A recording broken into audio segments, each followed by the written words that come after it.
Hello everyone. Today we are shifting our focus to one of the most fundamental debates in corporate governance, ownership and stakeholder. Before we start, let me introduce myself. My name is Emal Delvakian, PM 2341106A, class MNG 23A. And forum is the corporation manager. Is it manages solely to maximize the wealth of its owner, or does it have a broader responsibility to society? To answer this, we must explore the dynamic interplay between the people who own the company, the stakeholder, and the vast network of individuals affected by the company decision stakeholder. To understand the evolution of this topic, we must first analyze the concept of ownership structure. In corporate governance, ownership ownership structure refers to how shares of a corporation are distributed among different investors. We generally see two types of ownership structure globally. The first is dispersed ownership, often called the Anglo-American model, which is common is the US and the UK. In the model, a company has thousands of individual and institutional stakeholders, none of whom want and dominant percentage. This creates a clear separation of ownership and control, which often triggers the agency problem, where managers might prioritize their personal interests over those of the distant shareholders. The second structure in concentrated ownership, which is highly prevalent in con- continental Europe, Asia, and Latin America.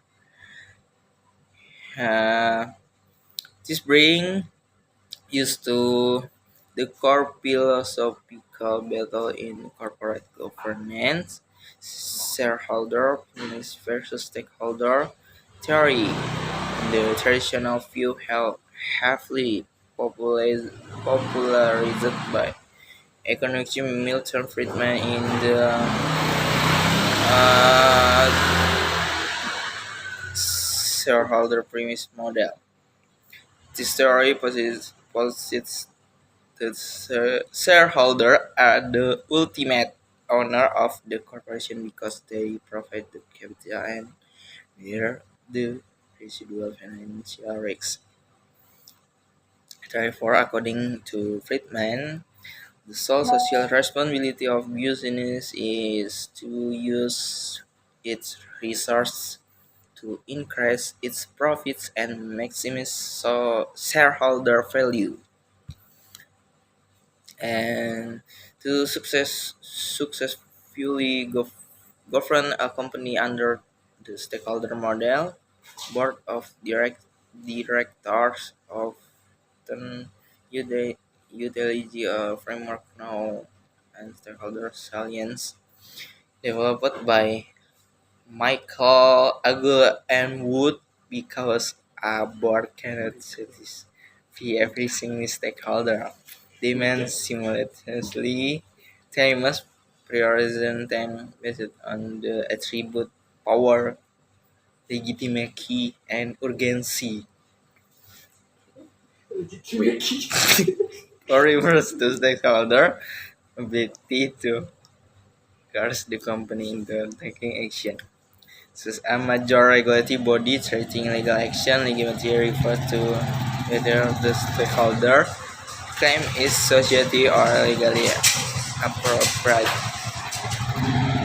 Urgency refers to how the most stakeholder a claim demand in immediate action by mapping stakeholder against this the pillar.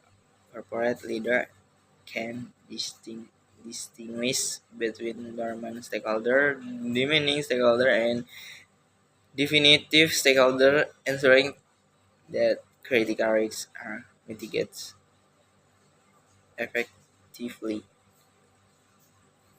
And in conclusion, the relationship between ownership and stakeholder is not a zero-sum game, but a delicate balancing as a well-governed corporate must respect the legal and financial risks of its owner, with simultaneously acknowledging that it's like a license to operate come from society, and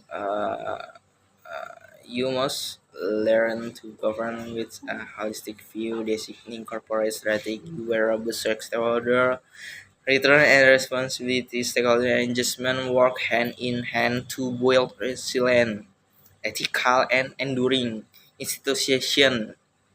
Thank you for watching.